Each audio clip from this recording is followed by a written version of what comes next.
Olá, seja muito bem-vindo. Está no ar mais um Sem Edição aqui em TV Já. Hoje é dia de bater papo com o Augusto Nunes. Tudo bom, Augusto? Tudo bem, Silvio. Estava com saudade, faz esse tempo. É verdade. Augusto Nunes, Renan Calheiros não arredou o pé, para usar a expressão que ele tanto gostava em 2007, quando, naquela ocasião, acabou sim arredando o pé da presidência do Senado em troca de preservar o seu mandato. Pois bem, eu fiquei com dó, fui do oficial de justiça que desde as 9h30 da manhã de hoje foi tentar notificá-lo, já havia tentado ontem e ele deu uma baita de uma canseira no oficial de justiça, se recusou a assinar. Posteriormente, a mesa diretora do Senado, composta por aliados seus, se recusou a assinar o despacho para que ele deixe a presidência do Senado, conforme a decisão do ministro do Supremo Tribunal Federal, Marco Aurélio Mello. E aí eu passo a bola para você, porque amanhã o plenário do Supremo vai se reunir para deliberar ali conjuntamente e definitivamente se Renan deve ou não seguir na cadeira. Lembrando que essa decisão foi um pedido da Rede, a canetada do Marco Aurélio, a decisão atendendo ao pedido do partido Rede Solidariedade, porque o Renan Calheiros tornou-se réu recentemente por peculato. Vamos lá. 6 ministros do Supremo, a maioria, portanto, do Supremo Tribunal Federal, decidiram que quem é réu não pode ocupar, quem se torna réu não pode ocupar a presidência da República, né? Uhum. É a presidência do Legislativo e a presidência do Supremo, do Judiciário, a chefia do Judiciário.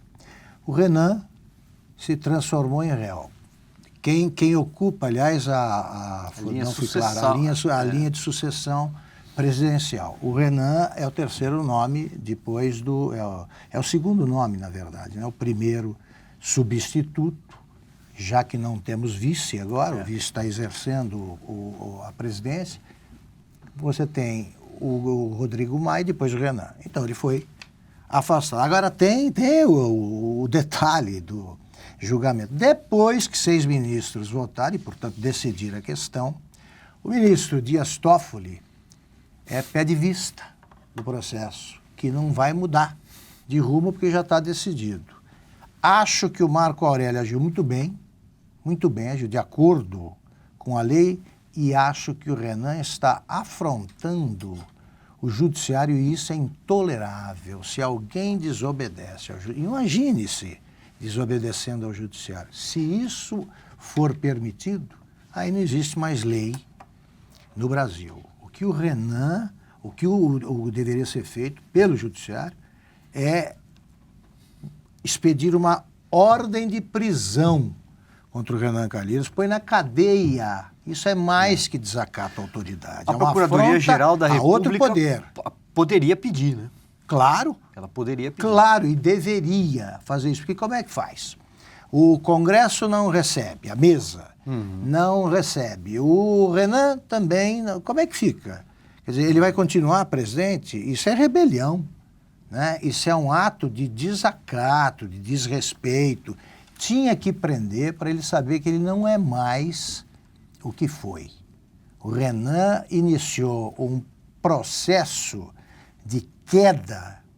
Ele vai sofrer quedas sucessivas, ele vai perder, depois da presidência ele vai perder, não sei em quanto tempo, o mandato, as imunidades parlamentares, o foro privilegiado e a liberdade. Porque ele vai entrar sim na mira da Lava Jato, não na mira, isso ele já é. Né? Ele vai se transferir para a República de Curitiba, da qual ele tenta escapar desesperadamente, como mostra o que ele andou fazendo no Supremo e as medidas que ele tentou aprovar. Agora, Augusto, 2016 marca a queda de um presidente da República. Chefe do Executivo. A queda do presidente da Câmara dos Deputados.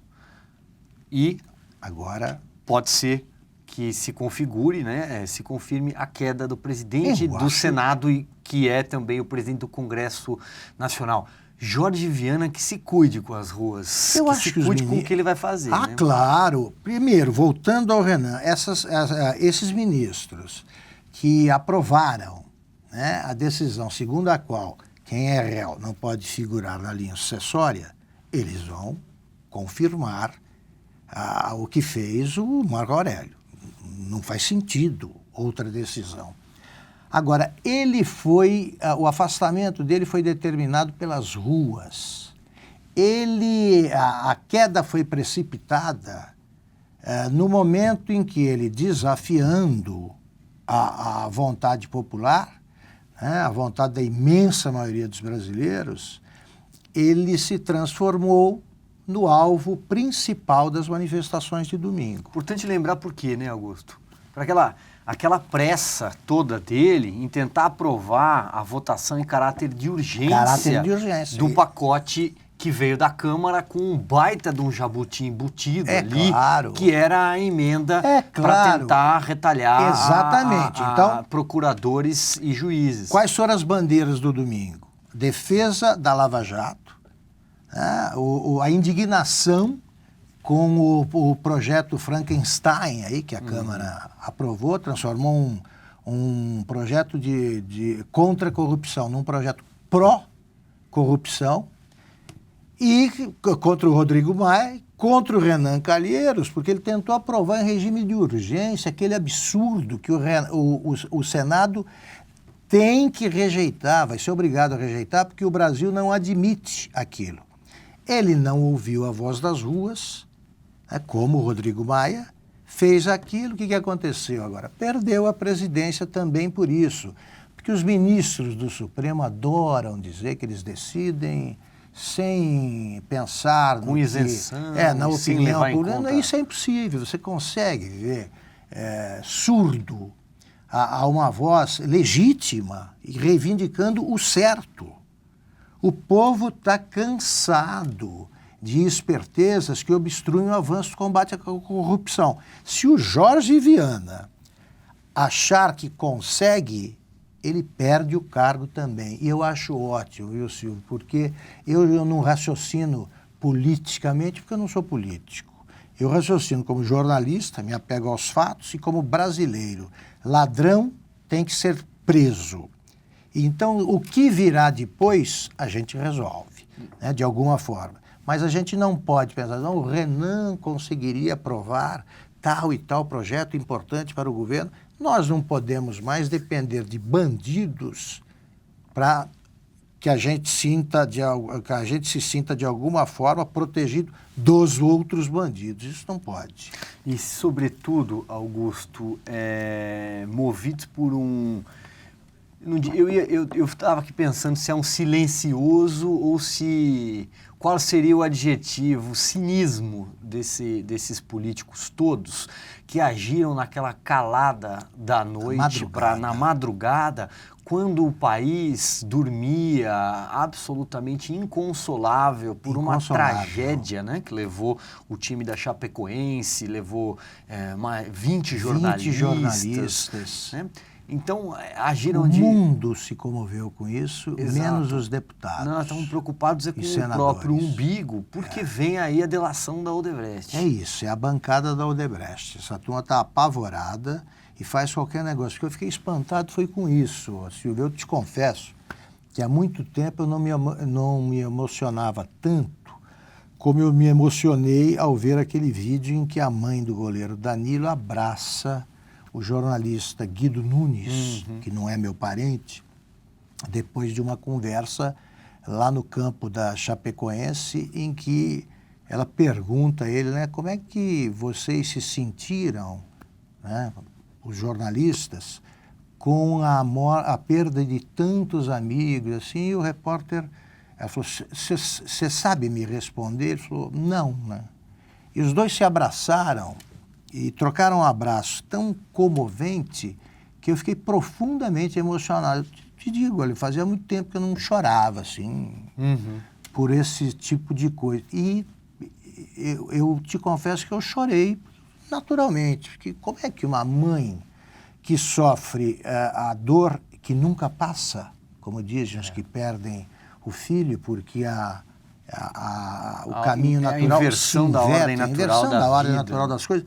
Como é que uma mulher dessa consegue se preocupar com outra coisa? E antes disso, dessa conversa, na véspera, os deputados preocupados, como você disse, com o próprio umbigo, os próprios interesses e o direito de ir e vir, fizeram aquilo. Não houve nenhuma referência, porque aí também já seria o cúmulo do cinismo, à tragédia de Medellín. Nenhum deles mencionou.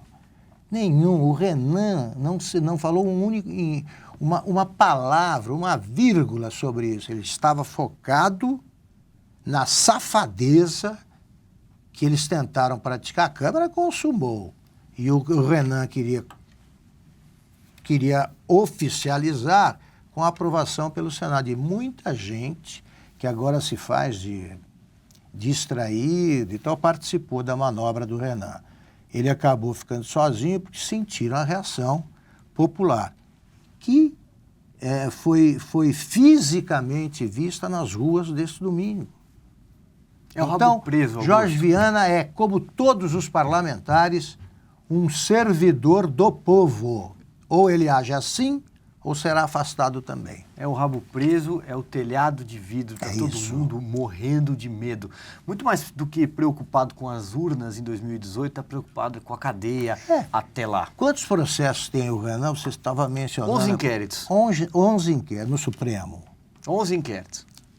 Esse caso da Mônica Veloso é um escândalo. Quer dizer, uma empreiteira pagava tudo, né? A Mendes Júnior. Pagava a mesada... Pagava uma pensão pro... da gestante. Isso. Né? Amante. O Renan tem uma tá filha provado com a Mônica isso. Veloso. Naquela época, Silvio, como lembramos, ele trocou a presidência pela sobrevivência, pela preservação do mandato, né? Combinou com os outros senadores. Eu saio da presidência, mas continuo senador. Desta vez, ele perdeu a moeda de troca. Ele não é mais presidente. Agora, o que precisam, esses senadores que vão julgá-lo, precisam de um pouco mais de coragem, de hombridade e de vergonha na cara, né? Essa é a palavra. Com a saída de cena do José Sarney, o Renan Calheiros talvez seja o melhor expoente, o melhor retrato de um velho Brasil. Um Brasil que é Lava Jato e que as ruas não toleram mais. Aposentaram, né? Ninguém Foram mais tolera. aposentados pelas ruas, pela Lava Jato. A Lava Jato ninguém segura. Ninguém segura. Ontem no Roda Viva, participou do Roda Viva, que discutiu essas emendas aí, introduzidas no projeto anticorrupção do Ministério Público pela Câmara, e ele próprio dizia, eu queria deixar muito claro, ele é o autor daquela emenda, o Everton, né? O Everton, isso. Ele é autor da emenda que trata de abuso de autoridade. Ele fala assim, eu quero deixar muito claro que a Lava Jato é intocável. A Lava Jato, quer dizer, eles próprios têm medo de dizer o que disse, né? Depois veremos, um ex-presidente... A alma mais pura do mundo? Exatamente, da Lava Jato. Quer dizer, o povo exige o prosseguimento da Lava Jato. Ninguém vai segurar. Antes da gente passar para esse vídeo do ex-presidente Lula, Augusto Nunes, só mais um assunto do dia, né? Porque o dia começa com uma manchete, no meio da tarde já tem outra e possivelmente à noite tem mais uma. Não podemos nos queixar de falta de assunto esse ano. De forma nenhuma. Para usar uma piada recorrente aí nas redes sociais, todo mundo anda com dó do editor de política, do editor de Brasil, que vai ter que montar a retrospectiva desse ano. Como é que pode, né? Você vê, a própria revista Veja, nessa semana teve dificuldade para acomodar todos os assuntos, que são muitos. São muitos e teremos outros tantos. Nós não sabemos, a gente conversava há pouco sobre a retrospectiva, né? Ainda faltam 25 dias para acabar 2016. Então a gente estava pensando em antecipar um pouco, não dá, porque é um perigo. É um perigo. E 2017 não será muito mais calmo, não será mais calmo, eu acho, não sei. Mas então, uma outra notícia do dia, como eu dizia, quem também não vai ter um Natal muito fácil é o ex-governador do Rio de Janeiro, Sérgio Cabral. Quem diria? Agora réu por corrupção, por lavagem de dinheiro, por formação de quadrilha e hoje a Justiça determinou também a prisão da Adriana Anselmo, a esposa do Sérgio Cabral. Adoro uma joia, né? Exato. E o pior é a resposta que o Sérgio Cabral deu quando foi interrogado, né? Porque foram exibidas aquelas joias Cartier, de das marcas mais famosas do mundo e que ele presenteava a Adriana Anselmo, e quem pagava, obviamente que não era ele, era dinheiro do esquema, de empreiteiras, etc. Claro. Quando ele é questionado sobre aquelas joias, ele diz não se lembrar de onde comprou. Você já imaginou você comprar uma joia esquecer de cifras altíssimas lá, na França, né? Olha, senhor, é interessante. E você não se lembrar. Você lembra que nós conversávamos outro dia, a gente falava isso, que é muito difícil. A gente tende a analisar o corrupto com a nossa cabeça. Mas a nossa cabeça, ela é organizada com outros valores. Então é muito difícil, que eles não conhecem, que eles revogam os corruptos. Então é muito difícil entender a cabeça de um corrupto. Agora, a trajetória do Sérgio Cabral é exemplar. Ele é filho do jornalista Sérgio Cabral, um homem sério, velho militante do Partidão, Partido Comunista Brasileiro, que se elegeu vereador e que abriu caminho para que o Serginho, filho dele, percorresse essa mesma estrada principal. Ele foi deputado estadual, né?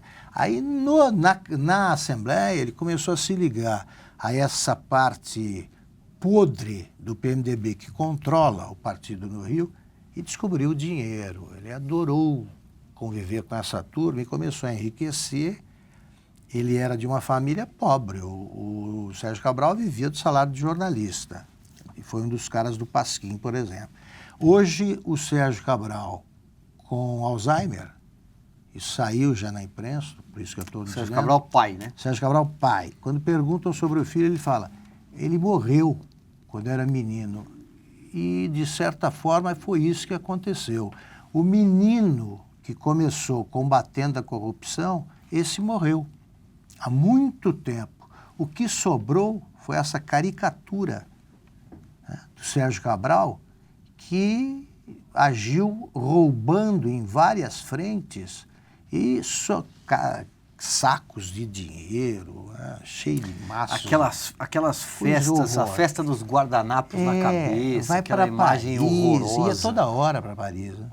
Com a Adriana Anselmo, que enriqueceu também paralelamente o escritório dela. Com o escritório de advocacia que pegava as grandes causas dos comparsas. Impressionante, né?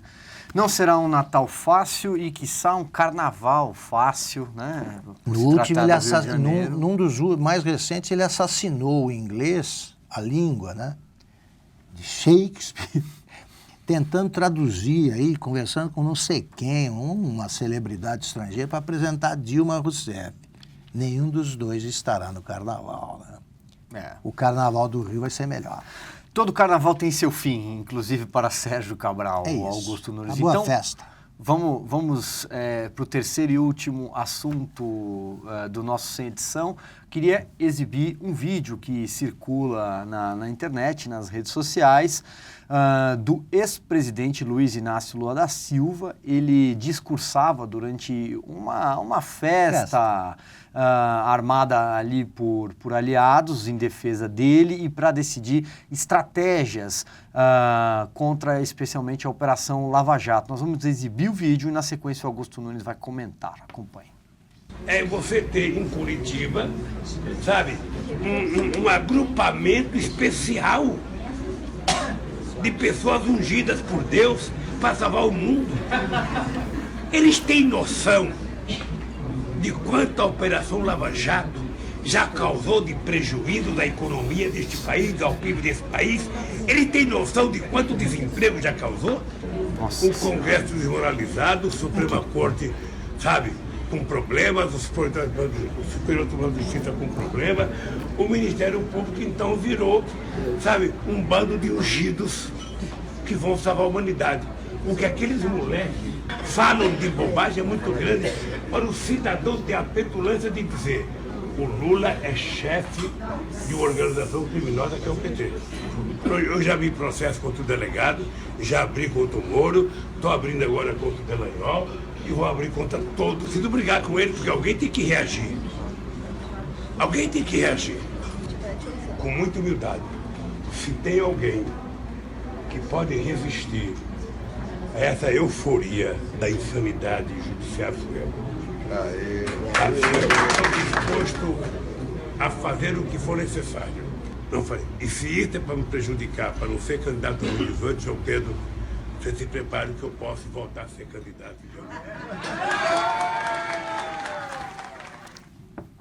Por partes. Em primeiro lugar... Quem é o Lula para falar em ungido? Exatamente. Aliás, ele se considera, já se comparou a... Cristo? Jesus Cristo, Mandela, Lincoln. Ele se considera ungido quando ele é o Lincoln, como eu costumo chamá-lo na coluna, evocando esse episódio, é Lincoln de galinheiro, né? É disso que se trata.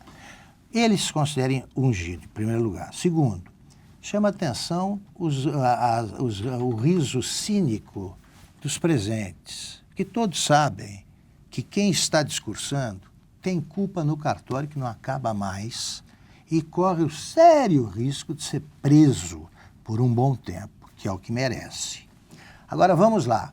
Ele fala que a Lava Jato causou desemprego, problemas na economia. Quer dizer, é ele, o pai da crise, que tem como mãe a Dilma. É ele.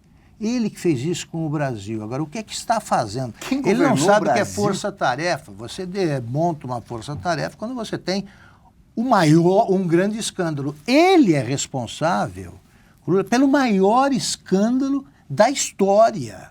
Então, os procuradores estão cumprindo a lei. Agora, qual é a estratégia que começou a ser executada pouco depois desse jantar pelos advogados? Provocar a Lava Jato, provocar o juiz Sérgio Moro. Ele processando o Sérgio Moro é uma piada, é o que eu digo, né? No faroeste a brasileira é o bandido que tenta o tempo todo prender o xerife. É isso que se passa aqui. Agora, os advogados, estão provocando o Sérgio Moro, estão desacatando o Sérgio Moro, porque eles sonham com uma prisão por desacato à autoridade para apresentar o Sérgio Moro como perseguidor. Agora, onde é que o Lula dança? Ele menciona a República de Curitiba, é lá que está o problema. Ele está enfrentando sérios problemas na justiça que estão em ações que são conduzidas por um juiz federal de Brasília e do Rio. São muitos os Sérgios Moros e não adianta.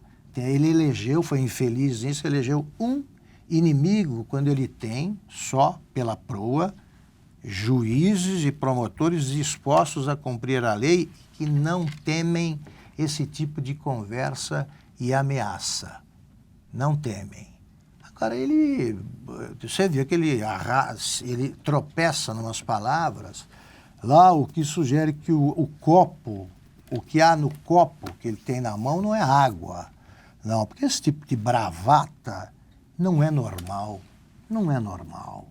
E as pessoas riem e acham, ele pensa em 2018, quer dizer, ele já engavetou a eleição que foi feita recentemente, que destruiu o PT, e ele é, sim, chefe de uma organização criminosa. E isso está sendo provado. Acho que o único desemprego que a Lava Jato causou, Augusto Nunes, foi para petistas, Exato. lobistas, Exatamente. Empresários Exatamente. e seus satélites que assaltaram o Brasil durante muito tempo. E não é, Esses sim foram desempregados claro, pela agora Lava Jato. vem vindo aí a delação da Odebrecht, que vai desempregar mais coisas. Vai desempregar Exatamente. pelo menos um terço do Congresso Pronto, Nacional. Exatamente. E é suprapartidária a ofensiva. Já está cheio. Tem gente aí de todos os partidos acusados, dos sócios do PT e tal, ele fica com essa conversa. Estão querendo me desafiar, estão me perseguindo. Isso aí não colou. Não colou na eleição, não colou na cabeça e da imensa maioria dos brasileiros e não vai colar. Muito bem. Augusto Nunes, muito Falei obrigado. muito porque eu estava com saudade. Então, isso vamos é que encurtar. A gente por isso é que volta eu a conversar ao longo dessa semana. É isso aí. Muito obrigado, Augusto. Obrigado a você, Silvio. O nosso programa termina aqui, mas você sabe, a programação de TV já não para. Até mais.